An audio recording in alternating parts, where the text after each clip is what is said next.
Hello बच्चों, कैसे हैं बच्चों। आज की इस वीडियो में हम क्लास 9 के फिजिक्स में चैप्टर सेकंड पढ़ेंगे, फोर्स, लॉ एंड मोशन। तो बच्चों, फोर्स क्या होता है, लॉ ऑफ मोशन क्या होता है, इस पे हम डिस्कस करेंगे। लेकिन फर्स्ट डिस्कस हम करेंगे फोर्स। फोर्स क्या होता है, व्हाट इज़ फोर्स। तो आइए देखते हैं फोर्स क्या होता है बच्चों। ठीक है, फोर्स क्या होता है देखिए। व्हाट इज फोर्स क्या होता है देखिए। पुश और pull on an object is a called a force. कहने का मतलब देखिए, पुश और पुल यानी खींचने या ढकेलने की जो क्रिया होगी वही क्या होगी, फोर्स होगी। देखिए, जैसे हम किसी वस्तु को ढकेलते हैं या खींचते हैं तो वही क्या होता है, बल होता है। ठीक है, देखिए मान लेते हैं एक सरफेस है, इस पर एक ब्लॉक को रख देते हैं। ठीक है, इस ब्लॉक को हम खींचते हैं ठीक, जब खींचने की कोशिश तो इससे कुछ बल लगेगा। अब इसको हम ढकेलें, ठीक है, इसको हम जैसे ढकेलें, इसी ब्लॉक को ढकेलें अगर, तभी हम बल लगाते हैं। ठीक है, कुछ फोर्स लगाते हैं, कुछ एनर्जी लगती है, वही क्या होती है। जैसे एक और ले लेते हैं सरफेस, इसको जब इस पर ढकेलेंगे तो कुछ अलग होगा। ठीक है, तो वही क्रिया क्या कहलाती है, बल कहलाती है बच्चों। ठीक है, आइए हम देखते हैं फोर्स कितने टाइप के होते हैं। ठीक है बच्चों, इसके कितने पार्ट होते हैं तो देखते हैं। फोर्स के 2 पार्ट होते हैं बच्चों। कौन कौन से होते हैं, एक होता है बैलेंस फोर्स। ठीक है, एक होता है बैलेंस फोर्स और दूसरा क्या होता है, अनबैलेंस फोर्स। तो बैलेंस फोर्स क्या होता है और अनबैलेंस फोर्स क्या होता है बच्चों, देखते हैं। देखिए देखिए, balance force and unbalance force, संतुलित बल और असंतुलित बल। ठीक है, अब देखते हैं। तो फर्स्ट हम देखेंगे बैलेंस्ड फोर्स क्या होते हैं। ठीक है, बैलेंस फोर्स क्या होते हैं। जैसे ये देखिए, सरफेस पे कोई रख दिया जाए। ठीक है, देखिए देखिए, जैसे ये क्या है, रेस्ट में है। ठीक है, तो इस पर जब कोई बल लगेगा, ठीक है, यानी जब इस पर कोई बल लगेगा, ठीक है, जब इस पर कोई बल लगेगा और ये हिलेगा डुलेगा नहीं, तब वो क्या होगा, बैलेंस में होगा। ठीक है, कहने का मतलब जैसे देखिए, एक रस्सी होती है। ठीक है, एक रस्सी अगर 2 पर्सन खींचे, दोनों समान बल लगाएं, ठीक है, तो कहने का मतलब ये जो रस्सी का मिडिल पार्ट हो गया, फिर जो रस्सी होगी वो कहने का मतलब बैलेंस होगी। ठीक है, लेकिन जैसे ही क्या होगा, ये ज़्यादा बल लगाएगा, ये कम करेगा। ठीक है, तो वो उसमें क्या हो जाएंगे, अनबैलेंस हो जाएंगे। इसके तरफ ज़्यादा लगेगा, इसके तरफ कम लगेगा। ठीक है, लेकिन आप खुद मेंशन करिए। जैसे देखिए, एक बॉल होता, ठीक है, एक बॉल है, ठीक है, बॉल, ठीक। अब देखिए, इस बॉल को जब हम पुश किए, ठीक है, पुश किए, यहाँ से यहाँ आया, ठीक, तो इस पर कुछ जो है वेलोसिटी लगी, वेग लगा। अब देखिए, यहाँ जब आया, फिर यहाँ आके क्या हो गया, रेस्ट हो गया।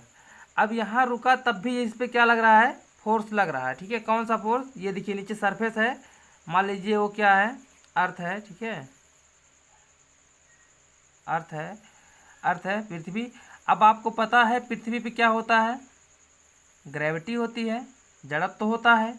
ठीक है, ग्रेविटेशन होता है। तो जो ग्रेविटेशन फोर्स होता है उसके डायरेक्शन में, ठीक है, यानी इस पृथ्वी के डायरेक्शन में ग्रेविटेशन फोर्स होता है। अब इसके डायरेक्शन में ये रुका है और इसके अपोजिट डायरेक्शन में भी बल लगता है, यानी इसका अपोजिट डायरेक्शन कौन है, ये है, इस पर भी कुछ बल लग रहे हैं। ठीक है, अब देखिए, इस पर भी कुछ बल लग रहे हैं, है ना फ्रेंड्स, इस पर भी बल लग रहे हैं, इसीलिए ये रुका हुआ है। अभी जो है आप क्या कीजिए, वायुमंडल में भी ये होता है फोर्स। ठीक है, कौन सा फोर्स, ग्रेविटेशन फोर्स जो होता है वो होता है। अगर आप अत्यधिक बल लगा के किसी बॉल को या फिर किसी छोटे टुकड़े को, पत्थर के अगर ऊपर फेंक देंगे, ठीक है, तो क्या होगा, जहाँ जो है ये क्या होता है, ग्रेविटेशन फोर्स होता है, वो अपनी तरफ खींचेगा, और पृथ्वी में तो ग्रेविटेशन है, तो एक जगह पे क्या हो जाएगा, वो रुक जाएगा बच्चों। ठीक है, तो उधर भी बल लगा अपोजिट बल डायरेक्शन में, और उधर भी लगा, तो इसलिए क्या हो गया, ये रुक गया। अब देखिए, इसको मान लीजिए, जैसे देखिए, ये तो बॉल होगी, जैसे मान लीजिए कुछ है, चेयर है या फिर मान लीजिए कोई ईंट है, ठीक है, ईंट है, इसको आप इधर से पुल कर रहे हैं, ठीक है, इसको आप इधर से पुल कर रहे हैं, इसको पुल कर रहे हैं, ढकेल रहे हैं, लेकिन इसमें जो है इसके जो है रेस्ट में कोई चेंजेज नहीं हो रहे हैं। ये कहने का मतलब रेस्ट का रेस्ट ही है। अब इसमें भी बल लग रहा है अपोजिट डायरेक्शन में, इधर भी बल लग रहा है। अब बच्चों इधर कौन सा बल लग रहा है, ये तो जानने वाली सरप्राइज वाली बात। इधर भी, अब इधर कौन सा बल लग रहा है, इधर लग रहा है फ्रैक्शन। कौन सा बल लग रहा है, फ्रैक्शन फोर्स, यानी घर्षण बल लग रहा है बच्चों। क्या लग रहा है, घर्षण बल। जब इसको आप पुल करेंगे, पुश करेंगे, ढकेलेंगे, तो इधर जो सरफेस पे कौन सा बल लगेगा, घर्षण, यानी इधर से भी कौन सा बल लग रहा है, अपोजिट डायरेक्शन में कौन सा बल लग रहा है, घर्षण। तो जब इसमें देखिए चेंजेज नहीं हो रहे हैं, इधर से घर्षण बल लग रहा है, इधर से आप बल लगा रहे हैं कुछ, तो ये क्या हो जाएंगे, बैलेंस फोर्स। लेकिन जब बल जो है, जैसा हम यही बताए हैं, ठीक है, जब यहीं पे अगर ये ज़्यादा बल लगा रहा हो, ठीक है, जैसे ये फोर्स लगा रहा हो ज़्यादा और ये कम, तो जब पहले तो बैलेंस दोनों को बराबर था, दोनों बराबर खींच रहे थे, तब ये क्या था, रेस्ट में था। लेकिन जैसे ही ये ज़्यादा बल लगाएगा तो ये वाला इधर आ जाएगा, या फिर ये लगाएगा तो ये वाला इधर, यानी क्या, ये अनबैलेंस फोर्स हो गया। ठीक है बच्चों, अनबैलेंस फोर्स। तो देखिए इसकी डेफिनेशन कैसे लिखेंगे, तो बैलेंस फोर्स को पहले हम देख लेते हैं। बैलेंस फोर्स कैसे लिखेंगे, देखिए, balance force are the forces does not causes motion of a body. अब देखिए, balance force are the forces does not cause a body. जो बैलेंस फोर्स होता है वो एक बॉडी में होता है। जैसे देखिए, आप जब चलते हैं, ठीक है, आगे बढ़ते हैं, चलते हैं, तब भी आप कहीं पे रेस्ट होते हैं, तो रेस्ट होता है तब क्या होता है, अपोजिट आपके भी जो सरफेस होता है, पृथ्वी होने की अर्थ है, उस पर क्या ग्रेविटेशन के कारण हम लोग रुके रहते हैं, और उसके अपोजिट डायरेक्शन में भी बल लगता है, जो भी आपको हम यहाँ बताए हैं। ठीक है, सेम। उसके बाद अनबैलेंस फोर्स क्या बताए हैं, जब एक तरफ बल ज़्यादा लगाएगा और एक तरफ कम लगाएगा, तो जो बैलेंस ज़्यादा रहेगा उसके तरफ अनबैलेंस हो जाएगा, यानी कि net force equal to cause of change in body is called unbalance force. देखिए, और एक बात, जब ये कहने का मतलब इस ईंट को कोई पुल करेगा, ठीक है, इसी को मान लेते हैं, जब कोई पुल करेगा, ढकेलेगा, तो इस पे बल लगाया, ठीक है, अब बल लगा दिया, इस पे आगे क्या लग रहा है, घर्षण बल लग रहा है, इधर से लगा, इधर ग्रेविटेशन लग रहा है, ठीक है, इधर से क्या लग रहा है, ग्रेविटेशन लग रहा है, इधर से जो अपोजिट डायरेक्शन है इसका, यानी ग्रेविटेशन इधर से भी लग रहा है। अब देखिए, जब इसका जो है, जिसका टोटल जो फिर बल है वो क्या होगा, जीरो होगा, तो सभी जो यानी इनिशियल जो है टोटल जितने होंगे सब क्या हो जाएंगे, जीरो हो जाएंगे। ठीक है, तो यानी क्या हो जाएगा, ये बैलेंस हो जाएगा। और जिसका बैलेंस नहीं होता वो क्या होता है, कहने का मतलब नेट फोर्स जीरो नहीं होता, वो क्या होता है, अनबैलेंस फोर्स। आगे देखते हैं बच्चों क्या लिखना है।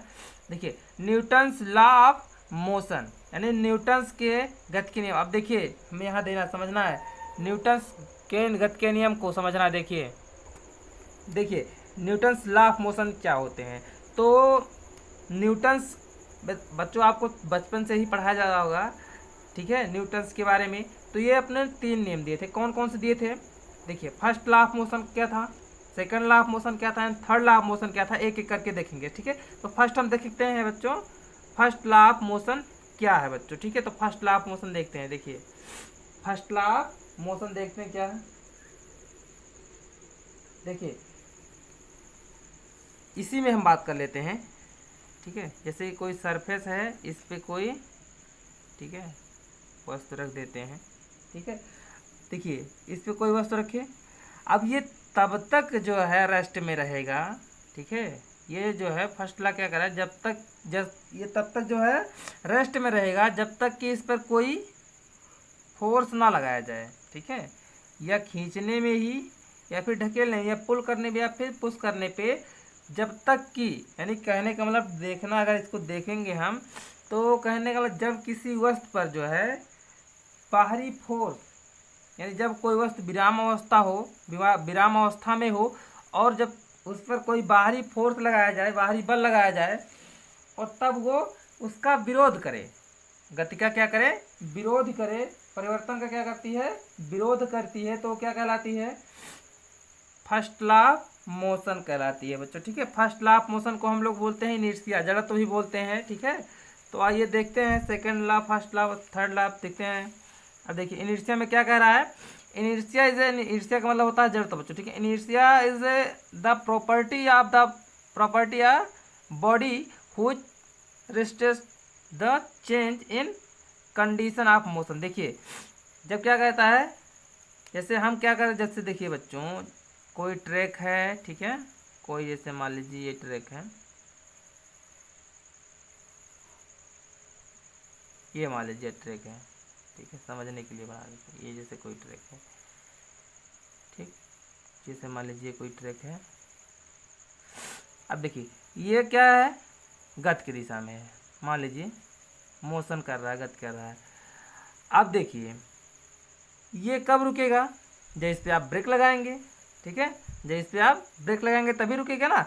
अब इस पे आप कहने का मतलब बाह्य बल लगाए ना, बाह्य बल कोई बल लगाए तभी ये रुका। तो कहने का मतलब फर्स्ट लॉ ऑफ मोशन क्या कहता है, जब कोई वस्तु गति की अवस्था में है तो वो गति की अवस्था में रहेगी, विराम की अवस्था में है तो वो विराम की अवस्था में रहेगी, जब तक कि उस पर कोई बाह्य बल ना लगाया जाए बच्चों। ठीक है, तो ये हो गया first law of motion Newton's का, यानी न्यूटन्स का फर्स्ट लॉ ऑफ मोशन क्या कह रहा है, ये कह रहा है देखिए कि जब कोई वस्तु गति की अवस्था में है तो वह गति की अवस्था में रहेगा, विराम की अवस्था में है तो विराम की अवस्था में रहेगा, जब तक कि उस पर कोई बाह्य बल ना लगाया जाए बच्चों। ठीक है, ये हो गया फर्स्ट लॉ ऑफ मोशन। तो इसको हम लिखेंगे कैसे, देख लीजिए एक बार आप देख लीजिए। इनर्शिया इज द, इसको हम बोलते हैं, इसको इनर्शिया भी बोलते हैं, जड़त्व भी बोलते हैं। फर्स्ट लॉ ऑफ मोशन को बोलते हैं इनर्शिया। क्वेश्चंस आते हैं बोर्ड में बच्चों कि न्यूटन्स के कौन से लॉ को जड़त्व का नियम कहते हैं बच्चों। ठीक है, जड़त्व कहते हैं। तो ये आप सिंपल सा है, फर्स्ट लॉ ऑफ मोशन को हम बोलते हैं inertia. Inertia is the property of a body which can resist the change in condition of motion, यानी जब वो मोशन की कंडीशन में रहेगा तो उस पर कोई चेंज नहीं होगा जब तक कि उस पर कोई बाह्य बल ना लगाया जाए, या फिर रेस्ट के कंडीशन में रहेगा तो रेस्ट की कंडीशन में ही रहेगा जब तक कि उस पर कोई फोर्सेस ना लगाया जाए अलग से बच्चों। ठीक है, तो ये हो गया इनर्शिया यानी फर्स्ट लॉ ऑफ मोशन हो गया बच्चों। ठीक है, अब देखेंगे so that is called law of inertia, इसे जड़त्व का नियम भी कहते हैं। यानी क्या कहते हैं, क्वेश्चन पूछेगा बोर्ड में, क्या पूछेगा, न्यूटन्स के जड़त्व कौन से नियम को जड़त्व का नियम कहते हैं, तो आप सिंपल से बता सकते हो बच्चों, न्यूटन्स के फर्स्ट लॉ को बोलते हैं लॉ ऑफ इनर्शिया, जड़त्व के नियम बोलते हैं बच्चों। ठीक है, तो अगला देखते हैं सेकंड लॉ ऑफ मोशन क्या है बच्चों। ठीक है, तो बच्चों सेकंड लॉ ऑफ मोशन जानने से पहले कुछ हम ये जान लेते हैं कि जैसे फर्स्ट लॉ ऑफ मोशन जो दिया गया है इनर्शिया, उसमें हम लोग अनुभव कैसे करेंगे कि यहाँ इनर्शिया लग रहा है यानी जड़त्व का बल लग रहा है, या फर्स्ट लॉ ऑफ मोशन कैसे कंडीशन अप्लाई हो रहे हैं। तो बच्चों जैसे देखिए ये आप लोग के हम बता देते हैं दिनचर्या के हिसाब से। देखिए आप लोग डेली क्या करते हैं, सफ़र करते हैं। अब आप बस में जब बैठे होते हैं, देखिए आप जब बस में बैठे होते हैं, ट्रेन में बैठे होते हैं, ट्रेन जब कहने का मतलब गति की अवस्था में होती है, और जब स्टेशन पर रुकती है, स्टेशन पे रुकने के फ्यू सेकंड्स कहने का मतलब कुछ सेकंड बाद ही आपको क्या कहती है, थोड़ा पुश करती है, आप थोड़ा हिल जाते हैं। क्यों, ऐसा क्यों है? या फिर आप बस में बैठे रहते हैं, आप ब्रेक लगाने के बाद जब ड्राइवर ब्रेक लगाता है तो आप आगे की तरफ झुक जाते हैं, ऐसा क्यों है? ये टोटल जो है क्या होता है, इनर्शिया के कारण होता है। जब जो है अचानक किसी पे फोर्स लगेगा, और अभी हम आपको बताएं वो गति का क्या करती है, मूवमेंट का जो गति होता है, यानी गति का क्या करती है, सॉरी मूवमेंट नहीं, गति का क्या करती है, विरोध करती है। और जब गति आप करते रहते हैं, यानी जब आप बस में बैठे रहते तो बस मोशन करता है, तो बस के साथ साथ आप भी मोशन कर रहे हैं। और जब गति यानी कि जब गति में क्या होता है, विराम रेस्ट होता है, वो ब्रेक लगाता है तो वो रेस्ट हो जाता है, और आप भी रेस्ट हो जाते हैं। रेस्ट होते हैं तो वो क्या करता है, विरोध करने लगता है, आपको रोकता है। जब रोकने के बाद आप आगे तरफ झुक जाते हैं तो क्या कहने वाला, आप विरोध कर रहे हैं ना, रुक रहे हैं लेकिन रुकने का विरोध भी कर रहे हैं, आगे जाने की कोशिश कर रहे हैं। ठीक है, देखिए ये हो गया। या फिर आप साइकिल से ही मान लीजिए, साइकिल अचानक आप ब्रेक मारिए, आगे की तरफ झुक जाते हैं, क्यों है, टोटल इनर्शिया यानी फर्स्ट लॉ ऑफ मोशन का अनुभव आप कर सकते हैं। कब, यानी कि जब आप सफ़र कर रहे हो, या ट्रेन में बैठे हो, या खुद बाइक पे बैठे हो, तब आप इनर्शिया का अनुभव कर सकते हैं बच्चों। आइए अब देखते हैं सेकेंड लॉ ऑफ मोशन बच्चों, ठीक है। तो सेकेंड लॉ ऑफ मोशन क्या है बच्चों, देख लीजिए। सेकेंड लॉ, देखिए इसको लिखेंगे कैसे, सेकेंड लॉ ऑफ मोशन, देखिए क्या है सेकेंड लॉ ऑफ,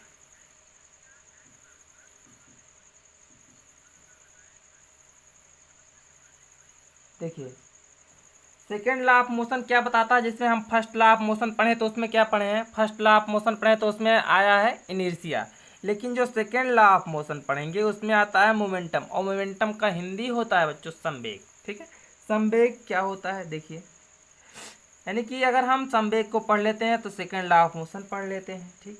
तो हमें संवेग को पढ़ना है, देखते हैं मोमेंटम क्या है। देखिए the rate of change of momentum is proportional of the applied force and change of momentum course in the direction of the force,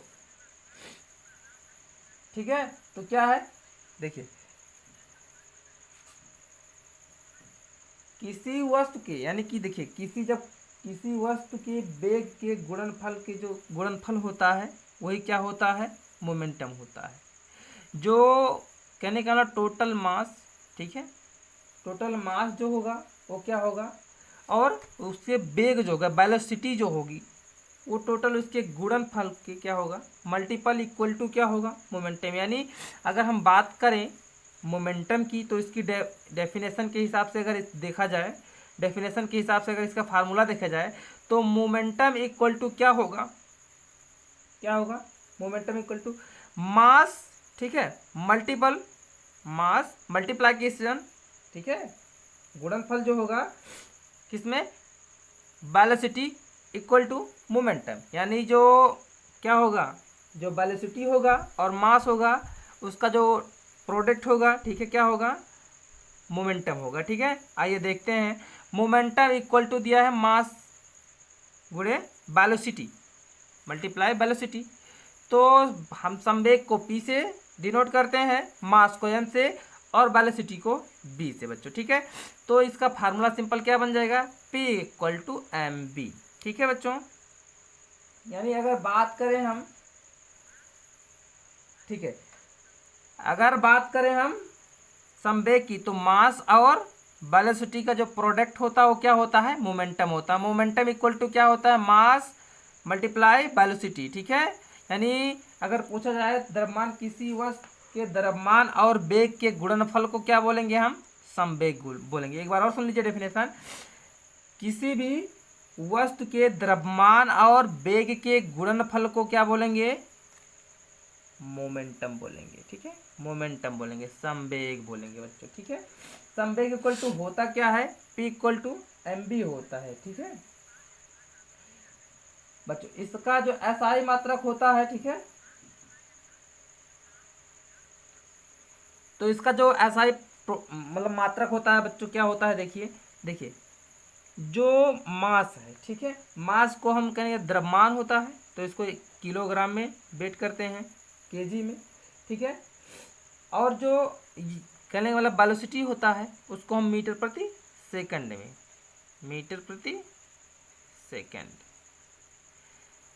यानी जो यहाँ 1 करके इनवर्स लगा है वो क्या है, अगर बात करें तो मीटर ऐसे होता है, ठीक है। अब इसको जब हम ऊपर ले जाते हैं तो यहाँ माइनस का इनवर्स लग जाता है बच्चों, ठीक है। इसलिए हम इसका अगर देखा जाए SI में मात्रक क्या होता है तो क्या होता है, SI मात्रक संवेग यानी मोमेंटम क्या होता है, SI मात्रक किलोग्राम मीटर प्रति सेकंड होता है बच्चों, ठीक है। अब देखते हैं अगला पॉइंट क्या है, देखिए क्या होता है बच्चों,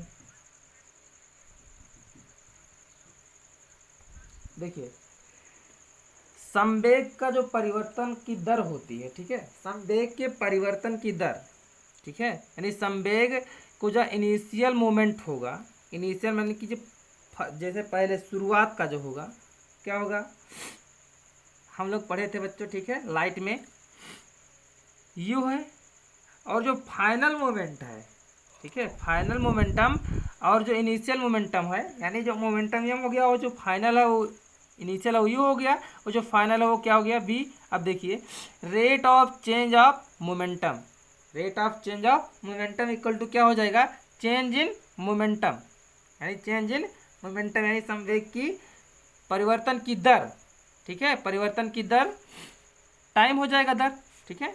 अब rate of change of momentum, अब देखिए चेंज का मतलब जब m v minus m u करेंगे, ठीक। अब देखिए यम इसमें क्या है, कॉमन है, इसको हम क्या ले लिए, कॉमन ले लिए, ठीक है बच्चों, क्या ले लिए, कॉमन ले लिए। उसके बाद अब यहाँ बचा क्या, v minus u upon t. अब बच्चों आप एक पॉइंट आप और ध्यान दीजिए, v minus u upon t क्या होता है बच्चों, टोटल, अगर बात करें हम टोटल तो क्या होता है, एसिलरेशन होता है बच्चों, क्या होता है, एसिलरेशन, त्वरण होता है बच्चों, क्या होता है, त्वरण होता है। आप पढ़े हैं अगली वीडियो में बच्चों, ठीक है। तो बच्चों सिंपल है, वहाँ क्या था, M B minus M U था अपॉन टी था, ठीक है बच्चों। तो यम को हम क्या कर लिए थे, कॉमन कर लिए थे, तो यहाँ क्या हो जाता, v minus u upon t बचा था। अब इतना क्या हो गया था, क्या हो गया था बच्चों, ए एक्सीलरेशन हो गया था, तब क्या हो जाएगा, यम ये हो जाएगा बच्चों, ठीक है। अब देखिए the rate of change of momentum, यहाँ देखिए क्या हो गया, अनुक्रमानुपाती बोलते हैं इसको, ठीक है, क्या बोलते हैं, क्या हो गया, देखिए the rate of change of momentum is professional of applied force. यहाँ देखिए प्रोफेशनल क्या आ गया, प्रोफेशनल फोर्स है ना, यानी एफ प्रोफेशनल एम ए, ठीक है, एफ प्रोफेशनल एम ए। अब क्या हो जाएगा, जब यह प्रोफेशनल एम ए है तो देखिए एफ प्रोफेशनल क्या है, एम ए है। अब देखिए प्रोफेशनल एम ए जो है तो हम इसको मान लेते हैं कांस्टेंट, एम ए हो गया, ठीक। अब कांस्टेंट के को हम मान लेते हैं, कांस्टेंट इक्वल टू मान लेते हैं 1, के इक्वल टू मान लेते हैं 1। अगर के इक्वल टू 1 मान लेते हैं तो सबके प्लेस पे 1 1 आ जाएगा, तो इससे कोई फर्क पड़ने वाला तो है नहीं, इसलिए हम क्या मान लेते हैं, एफ इक्वल टू यम ये, ठीक है बच्चों। यानी फोर्स इक्वल टू क्या होता है, फोर्स इक्वल टू क्या होता है बच्चों, द्रव्यमान और एक्सीलरेशन के गुणनफल को क्या बोलते हैं, बल बोलते हैं। अगर इस फार्मूले से अगर बल की डेफिनेशन लिखा जाए तो क्या लिखे, मास, ठीक है, and acceleration product equal to force, ठीक है, यानी मास, ठीक है, and acceleration product equal to क्या हो जाएगा, फोर्स हो जाएगा। यानी मास का और त्वरण का गुणनफल किसके बराबर होगा, फोर्स के बराबर होगा बच्चों, ठीक है। अगला थर्ड लॉ ऑफ मोशन, यानी थर्ड लॉ ऑफ मोशन क्या कह रहा है, देखिए every action force has an equal and opposite reaction force which acts simultaneously, ठीक है, क्या कह रहा है, simultaneously। देखिए क्या कह रहा है, every action force has equal and opposite reaction force which acts simultaneously। देखिए जब कहने का मतलब थर्ड लॉ ऑफ मोशन ये कह रहा है, आप समझने के लिए देखिए, जब आप, ठीक है, बंदूक तो आप कभी चलाए नहीं होंगे, ठीक है, बात कर लेते हैं हम, आप सुने होंगे बंदूक के बारे में, लेकिन जो आप कहने का मतलब डेली प्रैक्टिस कर रहे हैं, देखिए आप जब किसी बॉल को, मान लीजिए ये कोई बॉल है, ठीक, बॉल है, ठीक, ये कोई बॉल है, अब ये आप बॉल को क्या करते हो, इस पर थ्रो करते हो, ठीक है, फेंकते हो, ठीक। जब आप इस बॉल को थ्रो करते हो, फेंकते हो, उसके बाद ये गेंद आपके पास वापस आ जाती है, ऐसा क्यों है, ठीक है, ऐसा क्यों है, जब आप बॉल को फेंकते हो और बॉल आपके पास वापस आ जाती है, ठीक, या फिर क्या करते हो आप, कहने का मतलब देखिए ये क्या करता है, क्रिया किया, उसके बाद फिर सेकंड क्या किया, प्रतिक्रिया किया, एक बार क्रिया फिर प्रतिक्रिया। या फिर आप मान लीजिए जैसे कोई नाव है, ठीक, मान लीजिए कोई नाव है, ठीक है, मान लीजिए ये कोई नाव है, ठीक है, इस पे आप हैं, ठीक। जब आप इस नाव से नीचे लैंड करते हैं, उतरते हैं, तब आप क्या करते हैं, इसको पुश करते हैं पीछे की तरफ। लेकिन जितने बेग से आप पीछे पुश करते हैं उतने ही बेग से ये आपको आगे करता है। सेम यही कंडीशन हो रहा है, जितने तेज़ी से आप बॉल को दीवार में वॉल पे फेंकोगे उतनी तेज़ी से वो आपके पास वापस आएगा। सेम वही, जितने बेग से नाव, यानी कि जब नाव पे आप किक करोगे तो ये क्या करेगा, इधर जाएगा और आप इधर जाएंगे। तो यानी क्या कर रहा है ये इसे कहते हैं क्रिया प्रतिक्रिया का बल, ठीक है। यहाँ क्या, जब किसी क्रिया को हम करते हैं, ठीक है, किंतु क्या करते हैं विपरीत दिशा में, ये विपरीत दिशा हुई ना, आप इसको पुल किए वो आपकी विपरीत दिशा में। जैसे आप मान लीजिए आप इधर पुश किए तो ये आपको किस करेगा, विपरीत दिशा में इधर पुश करेगा। जैसे आप बॉल को फेंके दीवार पे, वो दीवार से आपकी तरफ फेंकेगा। यानी कि आप क्या करेंगे, विपरीत दिशा में ही वो क्रिया प्रतिक्रिया का लगाएगा फोर्स, ठीक है। देखिए जैसे मान लीजिए नाव ही, मान लीजिए ये आप नाव उतर रहे हैं इधर, लेकिन आप पुश किस तरफ करेंगे, इधर, यानी, और ये किस तरफ करेगा, इधर, और आप किस तरफ करेंगे, इधर। यानी क्रिया या प्रतिक्रिया का बल यहाँ लग रहा है, लेकिन किस में, अपोजिट डायरेक्शन में, उल्टे दिशा में, विपरीत दिशा में एक दूसरे के लग रहा है, ठीक है। नेक्स्ट देखेंगे क्या होगा बच्चों, ठीक है, आपको समझ में आया होगा। थर्ड लॉ ऑफ मोशन एक बार और देख लीजिए। Every action force has an equal and opposite reaction force is acts simultaneously क्या होगा, देखिए, जब आप, कहने का मतलब किसी बॉल को समझने के लिए डेली आप प्रैक्टिस करते हैं, बॉल खेलते होंगे, ठीक है। जब आप बॉल को वॉल में फेंकते हैं, दीवार पे, उतने ही बेग से, जितने बेग से आप फेंकेंगे उतने ही बेग से बॉल वो आपके पास आएगा। तो कहने का मतलब ये क्रिया और प्रतिक्रिया का रिएक्शन हो रहा है, ठीक है बच्चों। अगला हम देखते क्या है, अगला देखते हैं conservation of motion. Conservation of motion क्या है बच्चों, देखते हैं कंजर्वेशन ऑफ मोशन क्या है। देखिए बच्चों, कंजर्वेशन ऑफ मोशन क्या है, कंजर्वेशन ऑफ मोशन है संवेग संरक्षण क्या है। देखिए संवेग संरक्षण क्या है, आपको पता है संवेग इक्वल टू क्या होता है, पी बराबर एम बी होता है, अभी आप पढ़े हैं, ठीक है, आगे पढ़े हैं अभी। संवेग इक्वल टू क्या है, यानी मोमेंटम इक्वल टू क्या पढ़े हैं, पी इक्वल टू मास, ठीक है, स्केलर, यानी जो, सॉरी स्केलर नहीं, प्रोडक्ट जो होगा क्या होगा, एम बी क्या होगा, यानी कि एम बी इक्वल टू क्या हो जाएगा, मोमेंटम पी हो जाएगा, आपको पता है। अब देखिए जब दो वस्तुएं रहें और संवेग का योग टकराने से पहले और टकराने के बाद बराबर हो, ठीक है, जब क्या हो, संवेग का योग, जब दो वस्तुएं आपस में टकराएं और उसका संवेग का जो योग हो टकराने से पहले भी, ठीक है, और टकराने के बाद भी बराबर रहता है, तब उस पर कोई बाहरी असंतुलित बल कार्य ना करे, तो वो क्या हो जाएगा, कंजर्वेशन ऑफ मोमेंटम में संवेग का संरक्षण हो जाएगा बच्चों, ठीक है। तो बच्चों हम आशा करते हैं आपको समझ में आया होगा बच्चों।